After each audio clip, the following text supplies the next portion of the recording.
সবুজ অর্থনীতির পথে বাংলাদেশ সম্ভাবনা সংকট করণীয় তানি আক্তার লিখছে এই সম্পাদকীয়টা। তো এর থিম হচ্ছে যে আমাদের একটা টেকসই অন্তর্ভুক্তিমূলক উন্নয়নের জন্য পরিবেশ আর হচ্ছে অর্থনৈতিক সমন্বয় জরুরি। এই জন্য সবুজ অর্থনীতি আর কি আমাদের শুধুমাত্র এটা একটা আমাদের মানে বিলাসিতাই না, কি বলে এটাকে, যে এটা আমাদের খুব দরকারি আর কি। আচ্ছা, তারপর হচ্ছে পয়েন্ট হচ্ছে আপনার অর্থনৈতিক উন্নয়ন হবে আপনার কোনো পরিবেশের কোনো ক্ষতি না করে, কার্বন নির্গমন কমাতে হবে, টেকসই উন্নয়ন করতে হবে, এগুলো করতে হবে।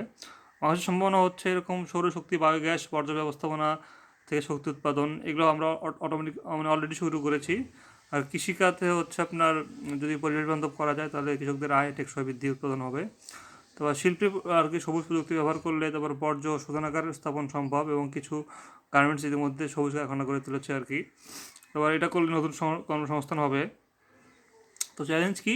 বিদ্যুৎ উৎপাদনে জীবাশ্ম জ্বালানির উপর নির্ভরতা, যেটা আমাদের অনেক বড় একটা চ্যালেঞ্জ। তারপর হচ্ছে নীতি আর অবকাঠামোগত সীমাবদ্ধতা আছে আমাদের, প্রযুক্তি পুঁজি পরিকল্পনা এগুলো বাস্তবায়ন ঘাটতি আছে আমাদের। তারপর ধান সারের অতিরিক্ত ব্যবহার, যার কারণে পরিবেশ মাটি দূষিত হয়ে যাচ্ছে। তারপর নগরায়নের যানজট আছে, জলাবদ্ধতা, দূষণ, এগুলো হচ্ছে আমাদের চ্যালেঞ্জ। তারপর কি নগরায়ন, ধান সার, এগুলা অতিরিক্ত ব্যবহার। তারপর নীতিগত, অবকাঠামোগত আর বিদ্যুৎ উৎপাদনে জ্বালানির উপর নির্ভরতা। তো করণীয় কী করতে হবে? আপনার হচ্ছে নবায়নযোগ্য শক্তির ব্যবহার এবং সরকারি সহায়তা বাড়াতে হবে। তারপর টেকসই কৃষি ও প্রযুক্তি বান্ধব ফসল চাষ বিনিয়োগ ও প্রশিক্ষণ করতে হবে আর কি। শিল্প খাতে সবুজ প্রযুক্তি এবং বর্জ্য ব্যবস্থাপনা নিশ্চিত করতে হবে।